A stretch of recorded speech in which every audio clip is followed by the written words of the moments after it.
मुझे नीलकमल ने जहाँ भेजा है। क्या तुम नीलकमल को जानते हो? हाँ, मैं उसे जानता हूँ, मगर ये सब बातें मैं तुम्हें आराम से बताऊंगा। पहले तुम मुझे खोलो और जल्दी से यहाँ से निकल चलो। वो आने ही वाला होगा। अगर वो आ जाएगा तो बहुत मुश्किल हो जाएगी। बाकी की पूरी बात मैं तुम्हें किसी सुरक्षित जगह पर जाकर बताऊंगा। चलो, जहाँ से निकल चलते हैं। मगर मेरे मन में कुछ संदेह हो रहा है। मेरे सवालों का कोई तो जवाब दो कि आखिर तुम हो कौन। मगर तुम्हारी वेशभूषा से तो तुम कोई तांत्रिक लग रहे हो। क्या तुम कोई तांत्रिक हो? अपने बारे में कुछ तो बताओ। क्या तुम चंद्रकला को जानते हो? देखो, मैं तुम्हें कह रहा हूँ कि हम पहले किसी सुरक्षित स्थान पे चलते हैं। वहाँ बैठकर आराम से मैं तुम्हें सारी बात बताऊंगा। मेरा नाम अघोर नाथ है और मैं उसी चंद्रकला का पिता हूँ। मैंने ही उस चंद्रकला को भी थोड़ी बहुत जादू विद्या सिखाई थी। क्या सच में तुम चंद्रकला के पिता हो? तो फिर तुम्हें जहाँ पर कैद किसने किया था? क्या चंद्रकला ने ही तुम्हें जहाँ पर कैद करके रखा था, या कोई और बात है? अगर तुमने ही चंद्रकला को जादू सिखाया था तो तुम उसी के जादू का शिकार कैसे हो गए? तुम तो उससे ज़्यादा जादू जानते होंगे, तो फिर उसने तुम्हें बंदी कैसे बना लिया? देखो, थोड़ा इत्मीनान रखो। मैं तुम्हें तुम्हारे सारे सवालों के जवाब दूंगा, मगर इस वक्त मुझे बहुत जोर की भूख लगी है। मैं कुछ पेड़ों की जड़ें उखाड़ कर लाता हूँ। आग जलाकर उनको भून कर खाएंगे। रात भी होने वाली है। उसके बाद मैं तुम्हें आराम से बैठकर सारी बात बताऊंगा। शंखनाद भी मुझे ढूंढता हुआ जहाँ तक जरूर आएगा। उससे पहले हमें कोई और ठिकाना ढूंढना होगा जहाँ तक वो पहुँच ना पाए। शंखनाद? अब ये शंखनाद कौन है? मैंने पहले तो इसका नाम नहीं सुना। अब ये शंखनाद कौन आ गया? शंखनाद चंद्रकला का प्रेमी है।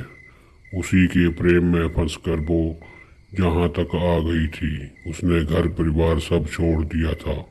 शंखनाद भी जादू जानता है। वो भी एक जादूगर है। उसने अपने जादू से चंद्रकला को अपने बस में कर लिया था और वो उसको जहाँ तक ले आया। उसने ही चंद्रकला को जादू सिखाया। मगर चंद्रकला की शादी तो उस मलाह शंकर से हुई थी। नीलकमल ने मुझे बताया था कि वो दोनों एक दूसरे से प्यार करते थे और उन्होंने शादी कर ली थी।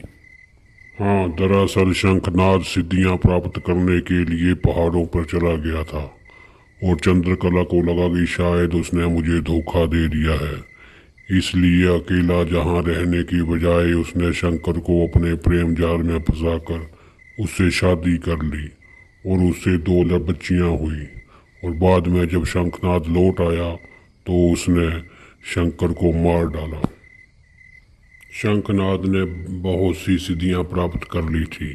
उसने चंद्रकला को बताया कि अगर हम जवान पुरुषों का दिल निकाल कर उसका रक्त पिएंगे तो हम हमेशा जवान बने रहेंगे और हमें कभी बुढ़ापा नहीं आएगा।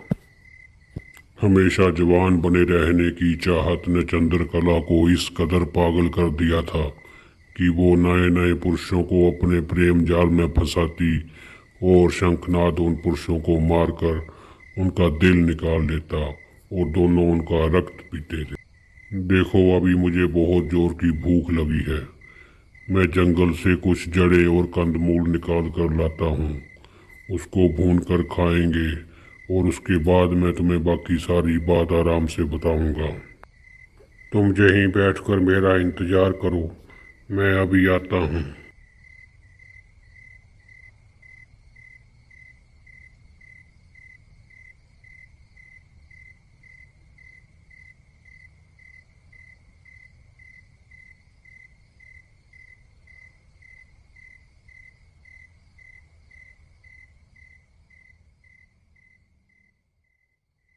खाने का इंतजाम तो हो गया। पानी पीने के लिए कुछ नारियल तोड़ कर लाने होंगे। झरना तो जहाँ से काफी दूर है। खाने का इंतजाम तो हो गया। अब आग जलाने के लिए कुछ पत्थर और घास लेकर आता हूँ।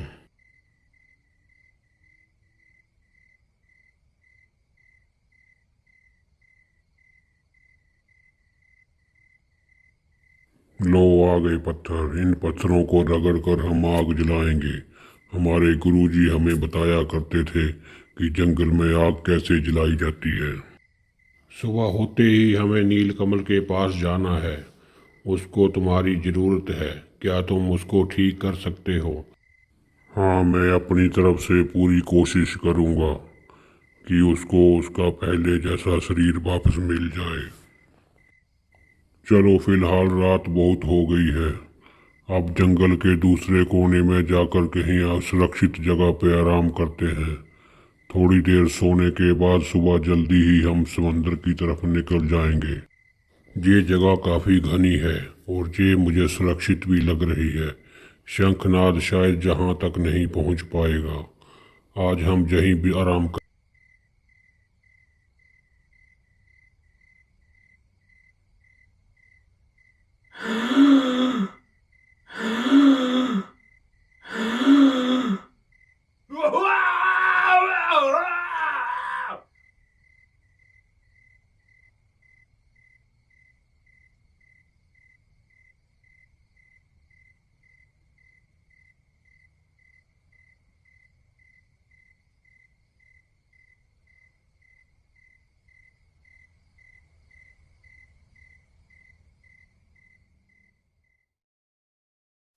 रुक जाओ शंखनाद, उसको छोड़ दो।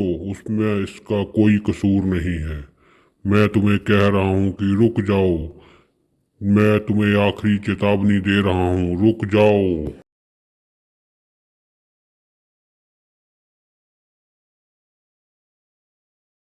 अब कहाँ भाग रहा है? रुक जा कायर। उस दिन तुमने मुझे धोखे से कैद कर लिया था, लेकिन अब तू मेरा कुछ नहीं बिगाड़ सकता। अब तुम लौट कर आ जाओ। शंखनाद जहाँ से जा चुका है, अब वो तुम्हें कोई हानि नहीं पहुंचा सकता। अब मैं तुम्हारे साथ हूँ, तुम वापस आ जाओ।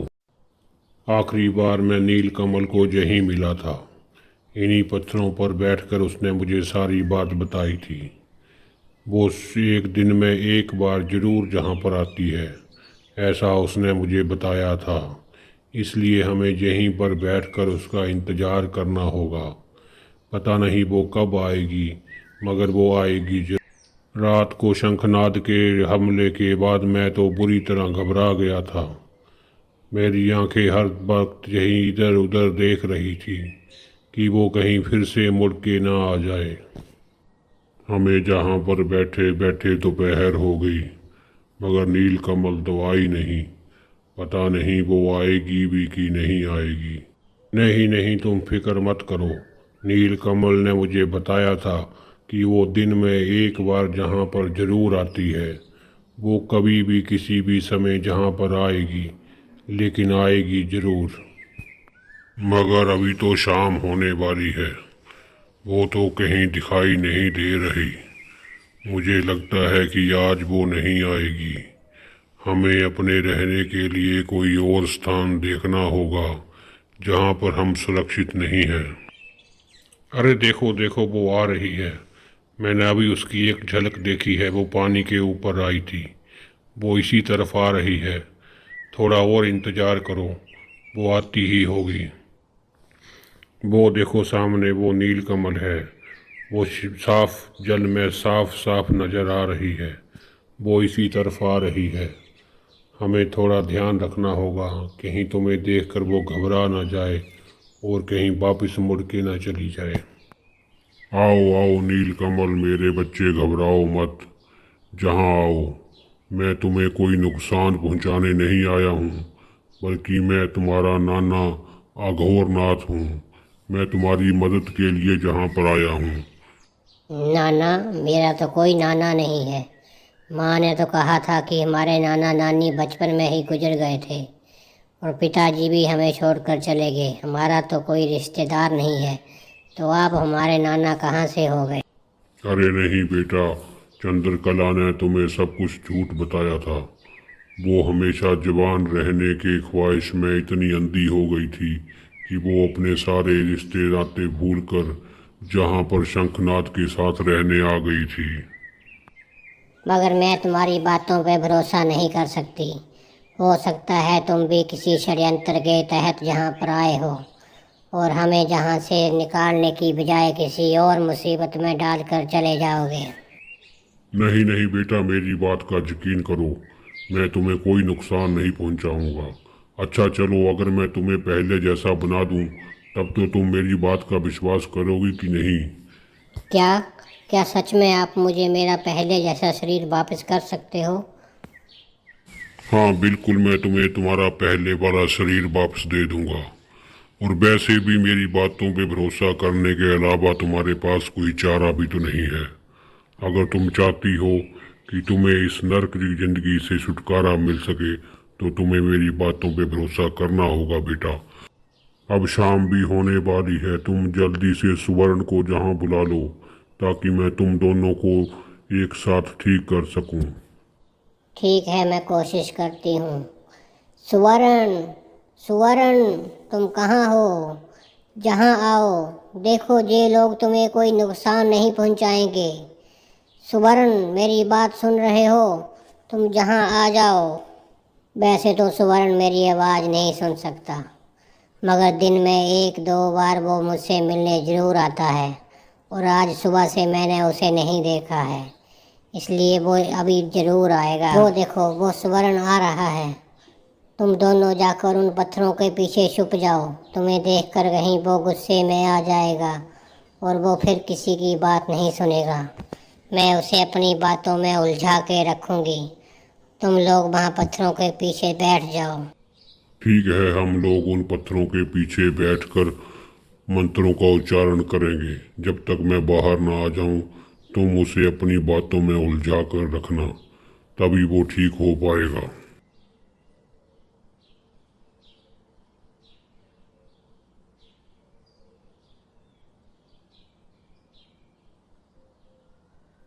ठीक है, अब तुम लोग जाकर छुप जाओ।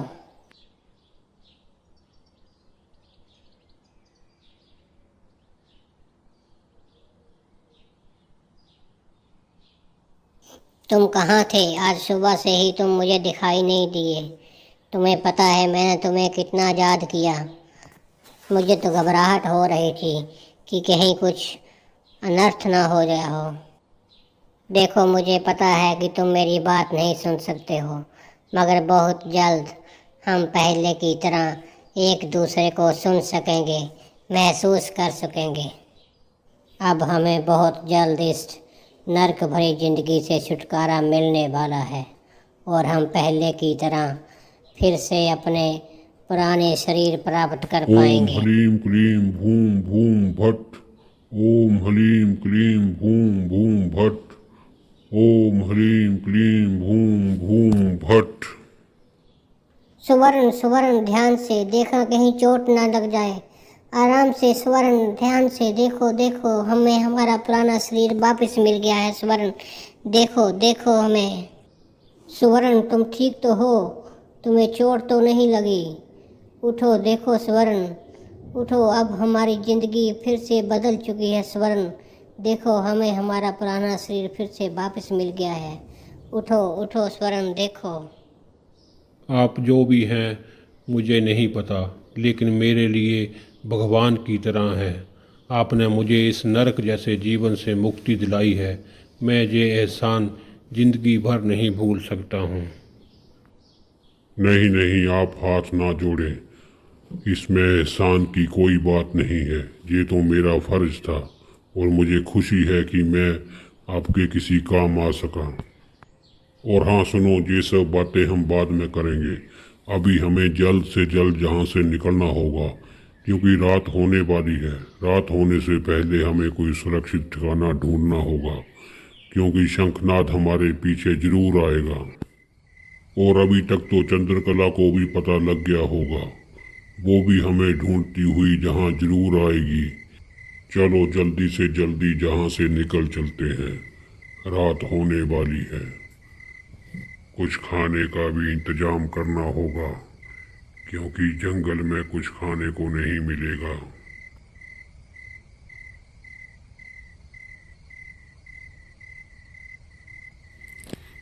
तुम लोग यहीं पर रुको, मैं कुछ खाने के लिए लेकर आता हूँ। देखो सामने पेड़ों पर नारियल लगे हुए हैं, इनका पानी हमें पीने के काम आएगा और खाने के लिए मैं कुछ मछलियाँ देखता हूँ। यहीं पर बैठकर मेरा इंतज़ार करना, और अगर कोई खतरा महसूस हो तो मुझे आवाज़ देना। मैं यहीं आसपास ही रहूँगा, मैं ज़्यादा दूर नहीं जाऊँगा। ठीक है, मैं अभी आता हूँ। नाना को गए हुए काफ़ी समय गुजर गया है, रात भी होने को है। हमें वहाँ जाकर देखना होगा, कहीं वो किसी खतरे में ना हो, उन्हें हमारी ज़रूरत ना हो। चलो चलकर देखते हैं। अरे पीछे मुड़कर देखो, वो आ रहे हैं। देखो वो नारियल और मछलियाँ भी लेकर आए हैं। खाने पीने का इंतजाम तो हो गया, अब हमें यहाँ से जल्द निकलना चाहिए।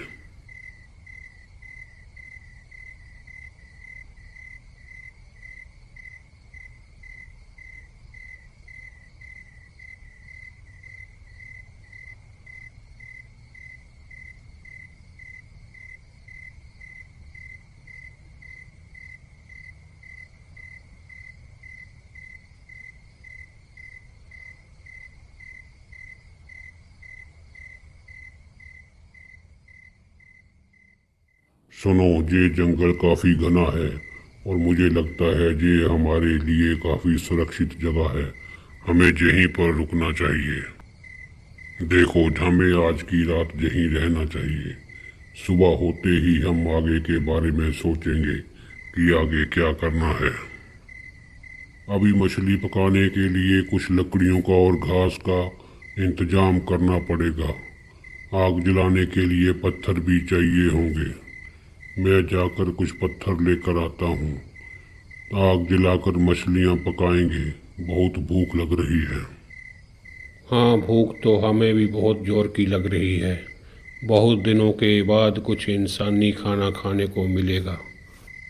ये आवाज़ कैसी है? क्या आप लोगों ने भी ये आवाज़ सुनी? मुझे ऐसे लग रहा है जैसे कोई मदद के लिए पुकार रहा है, और उसकी आवाज़ में बहुत दर्द है, पीड़ा है, वेदना से भरी हुई। ये आवाज़ इस भरे जंगल में किसकी हो सकती है? इतने घने जंगल में भला कौन हो सकता है? हाँ, आवाज़ तो मैंने भी सुनी। भला इस जंगल में ये कौन हो सकता है?